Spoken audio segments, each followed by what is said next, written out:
So business name's Integral Development Group. We are doing off-the-plan development up here on the Gold Coast, and obviously focusing around off-the-plan or newly built apartments or apartments that are going to be completed within the next 6 to 12 months. And yeah, it's pretty much, that's the business. Yeah, good to hear, mate. All right, so before you signed up with us, we obviously went back and forth a fair few times.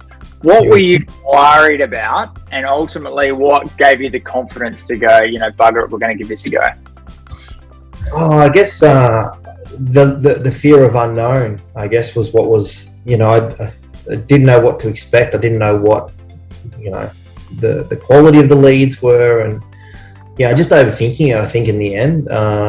My biggest tip, I guess, would be just to jump into it, and I think failing forward and learning from experience on how to manage the leads, because you can say how you're going to manage them, and it's a completely different once you get it into reality of dealing with them firsthand and understanding how to actually generate from a lead to a sale. It's a bit of a process, so learning that's been challenging. However, I'm starting to get some good momentum now, and it's just looking very promising.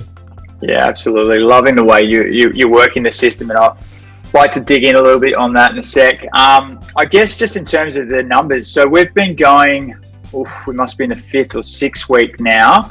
I think we're well over 200 leads, over 50 book calls, with people who've qualified according to the parameters you've set us. Yeah. What are the numbers working through? There's obviously a lag in this space in terms of contracts and all that sort of stuff. Can you give us an overview on sort of how many contracts you think you might get out of that, and sort of how many presentations you've been doing?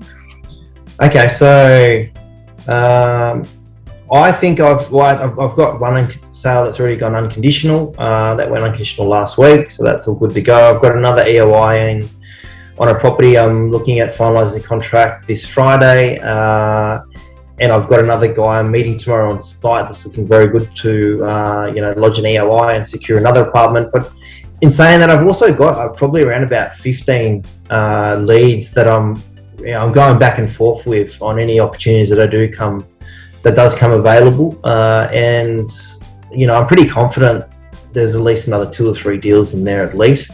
Yeah.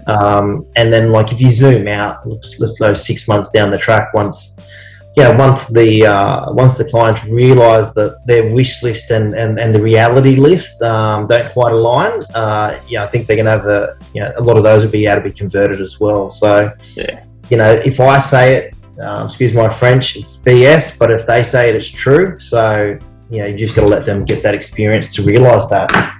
Yeah, absolutely. And you hit the nail on the head. It's about building a pipeline and a system and process behind that. And 6 weeks, Sorry, mate, I had to plug that charger in. That's all right. 6 weeks, 3, potentially another 3, that's amazing for the first 6 weeks, man. So, because this, as we say when we start with anyone, there's an initial period, and it's all about getting used to the system. We're also tweaking and optimizing our side of things, so the whole thing gets better and better. So to potentially have that sort of return is really, really strong. It goes a lot to the hard work you're putting into it. All right. So what, I guess, in terms of the system, because we have been going back and forth a bit. You've been tweaking a lot of things from your end. What are some of the things, just for someone who's thinking about working with us and not sure, what are some of the things that you've tweaked from your end that have really made a big impact to ensure that you're getting the right people through your system? I think it's just more like my first 2 weeks were pretty ugly, because I just didn't. I was winging it. I went in there with a plan. The plan just changed probably 3 or 4 times, and now it's actually narrowed down to a pretty streamlined process. And I guess the biggest thing would be to have a script with a certain amount of steps in it.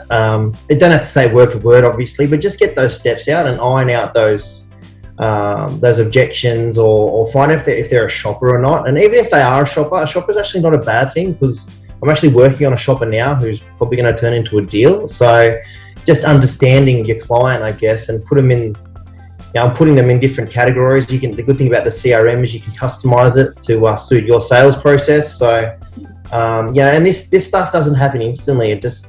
It's something that you just have to jump in and just learn from experience. Because if you try and do it the other way around, which I initially did, it's a headache, and it makes it harder than it has to be. Yeah, absolutely. One foot in front of the other for sure.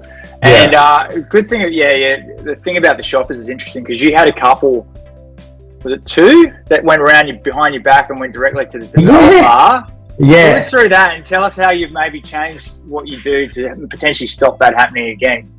Yeah, so I mean, look, I've now done a big culling. I worked alongside a lot of developers, and some developers, that's not going to work for my business model. And as good as the listings are and the locations are, your time's valuable, so you need to make sure that you can come to an agreement with the developer to register your client, so to speak. To give you an idea, I had a couple of people that have unfortunately taken all my time and my resources, and then they've gone to the developer directly, and I've actually lost business.